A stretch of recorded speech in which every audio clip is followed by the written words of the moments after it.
Fala pessoal, tudo bem? Eu me chamo Renan Ferraz, eu sou violista e hoje eu quero falar com vocês sobre como foi a minha preparação para a admissão aqui no conservatório na Itália.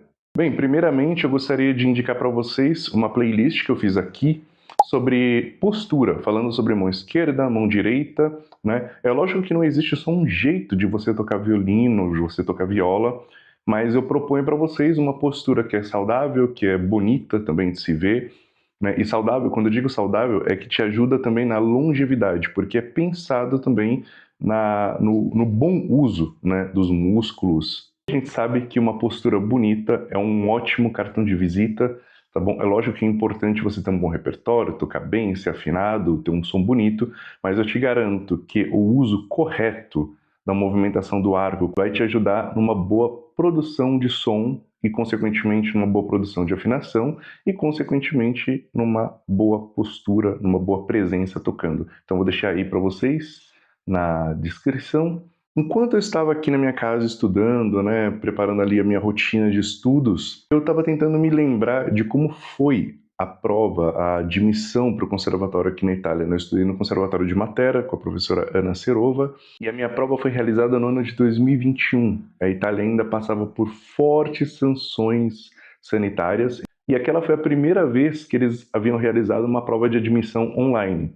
Então imaginem, era 5 horas da manhã no Brasil, porque a minha prova foi às 11 horas da manhã no horário italiano, então no Brasil eram 5 horas a menos. Como vocês sabem, não é muito fácil tocar tão cedo, mas até para isso eu tenho umas dicas aqui nesse vídeo. A primeira coisa que eu fiz foi olhar bem o programa, né, o que era requerido ali para a prova de admissão, e aí eu comecei a escolha pela escala. Eu escolhi a escala de Ré maior. Por quê? Ré maior é uma escala muito confortável para viola. É uma escala que começa, que você tem a oportunidade de demonstrar o grave, o médio e o agudo da viola, mas não tão agudo ao ponto que seja desconfortável de tocar. E por que isso é importante? Porque numa prova você já fica nervoso, então você não precisa de mais fatores complicadores, né? Uma outra coisa é que esse tom de escala é muito confortável de tocar e soa muito bem no instrumento, é agradável aos ouvidos, é um tom alegre, são só dois sustenidos, não é muito complicado e é um tom muito presente no repertório violístico também. A segunda escolha foram os estudos ou caprichos. Eu escolhi três, né, do Campagnoli. Eu preparei o número 1, o número 9 e o número 11. Por quê? O número 1, ele é contrastante, ou seja, ele começa com uma melodia mais lenta e aí na metade dele ele muda para um allegro, uma melodia mais veloz, mais alegre. E é interessante porque no estudo número 1 você já tem ali a possibilidade de demonstrar o seu contraste, o que você entende por contraste em música. Os outros dois estudos, tanto o número 9 quanto o número 11, eu escolhi por uma questão puramente técnica, ou seja, são estudos que você consegue demonstrar bem como você usa o arco, né? A diferença é que o número 9 são a figura rítmica, são semicolcheias, e no número 11 são tercinas. Mas o princípio de uso do arco, o tamanho de arco, é o mesmo, então eu escolhi por essa questão. Para o bar, eu escolhi a suíte número 2, e aí eu peguei o prelúdio e a corrente, porque pedia um bar, podia ser uma suíte, sonata ou partita, com dois movimentos contrastantes. E eu selecionei a suíte número 2 porque é algo que eu já tinha há muito tempo no repertório, já tinha familiaridade, e isso ajuda muito na hora de uma prova, na hora de uma audição, você tocar algo que você já tem uma quilometragem. Porque, repito, na hora da prova você fica nervoso, então tocar algo que você se sente seguro é um fator positivo para você na hora de performar. E aí, dentre as peças de livre escolha, eu tinha concertos, tinha Stammeshofmeister, tinha uma sonata, tinha a sonata Arpeggione, tinha uma sonata do Brahms, tinha o Walton, mas eu selecionei o Arpeggione. Por quê?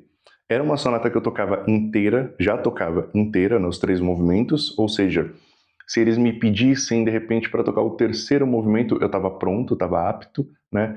Que é a mesma ideia de quando você te pergunta, mas você fala tal língua? Olha, se você não tem uma perfeita compreensão da língua, se você não é capaz, por exemplo, de assistir um filme sem legendas, enfim, se você não tem um grandíssimo vocabulário, É meio estranho dizer que você fala aquela língua. Eu penso dessa maneira na hora de falar de repertório. Quando alguém me pergunta, olha, você toca tal coisa? Se eu não tiver estudado realmente a peça inteira, eu falo, ah, eu já li. Mas eu não falo que eu toco. Eu só falo que eu toco algo quando eu de fato já estudei. Mas aqui vai um pulo do gato. Eu, de qualquer maneira, deixei sim preparado o primeiro movimento do Walton e o primeiro movimento do Stamets com cadência. Por quê? Isso me trouxe segurança. Eu estava levando para a audição, para a admissão, algo a mais, né? Então, caso eles pedissem, né, era muito improvável que isso acontecesse. Mas caso eles me pedissem, eu estava pronto para tocar. E aí, quando você se inscreve para um curso, na hora da audição tem duas possibilidades. Ou a coisa vai ser muito simples, ou ela vai ser meio difícil. A escolha número um é o que acontece na maioria das vezes e foi o que aconteceu comigo. Então, você chega, eles vão pedir para você tocar uma escala, vão pedir para você tocar um estudo apenas e um movimento de algo que você tenha preparado, né? Normalmente eles pedem a livre escolha.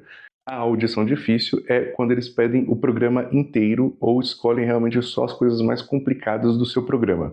Isso aconteceu comigo quando eu cheguei na Itália, porque eu tive que fazer uma reavaliação porque teve uma mudança no conservatório e aí eu tive que tocar o programa inteiro.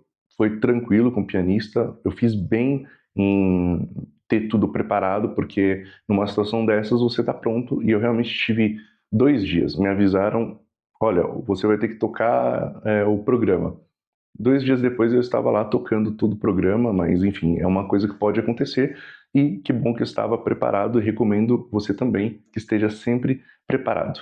Uma outra dica, talvez uma semana antes ou até mais dias antes da audição, nesse caso, caso a audição seja online e tenha essa diferença de horário, é muito importante que você acostume o seu corpo com aquele horário, porque a gente já sabe o quanto que é difícil tocar tão cedo, né? A sua cabeça ainda não está acordada, e quando você não dorme, você fica mais estressado, a atenção já não é das melhores. Então foi exatamente assim que eu fiz. Coisa de uma semana, 10 dias antes, eu acordava já muito cedo, eu tentei educar o meu corpo e deu muito certo, porque no dia da audição eu me lembro que eu estava muito bem, assim.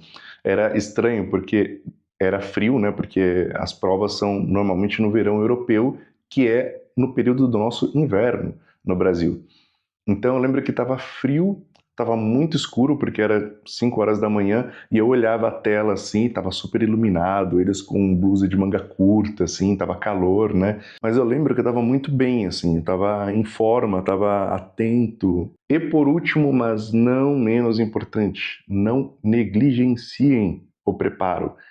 É melhor você preparar mais coisas, chegar mais forte, né, mentalmente, musicalmente, fisicamente, do que com coisas faltando. Então, por favor, prestem bastante atenção lá no enunciado, no edital, o que pedem para você tocar. Se está específico, escala de 3/8 mais arpejos, não chegue com uma escala de 2/8, por exemplo.